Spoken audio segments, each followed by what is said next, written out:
सांगत आहे स्वराज्याची शपथ. अरे चला लवकर बिगी बिगी, वय वय आलोच, घ्या आलंच देऊ. गार सावली हाय, गोडी पिदवली आम्ही बिनवली, पण माझं दमत नाही.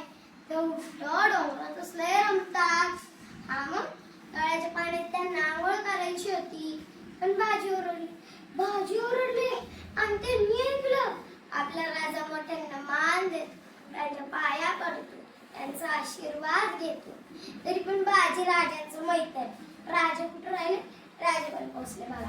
अजून भाकर आहे ना? 2 दिवस पुरतील एवढी भाकर आहे. ते पहा मधमाशाचं पोळं. मधमाशाच्या पोळ्यांचं काय करतो राजाला काही कळत. हेच ओळखलं मग कुठल्या फुलांच्या रंगांचं सांगेल कोणी?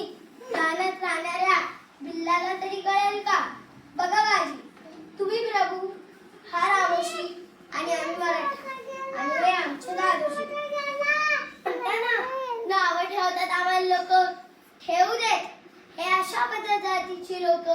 आमचं मधाचं पोळ आहे, त्याच्यावर जर कोणी हल्ला केला तर सगळ्या मधमाशा त्याच्या तुटून पडणार. राज, तुम्ही बोलत राहावं आणि आम्ही ऐकतच राहावं. नुसतं ऐकत राहू नका. मंदिरात जाऊया चला. राज, रोयरेश्वराच्या पिंडीला बेलाची राखली आली आहे आज आपल्या नावानं. आज आम्ही या स्वयंभू देवताचा आशीर्वाद घ्यायला आहोत. दामाजी, तुम्ही विचार केला ना? हो, विचार एकदाच.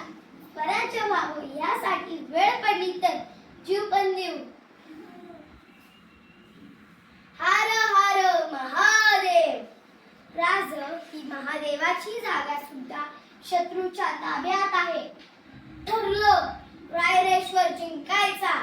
स्वराज्याची शपथ जिथे घेतली तो किल्ला आम्हाला हवाच.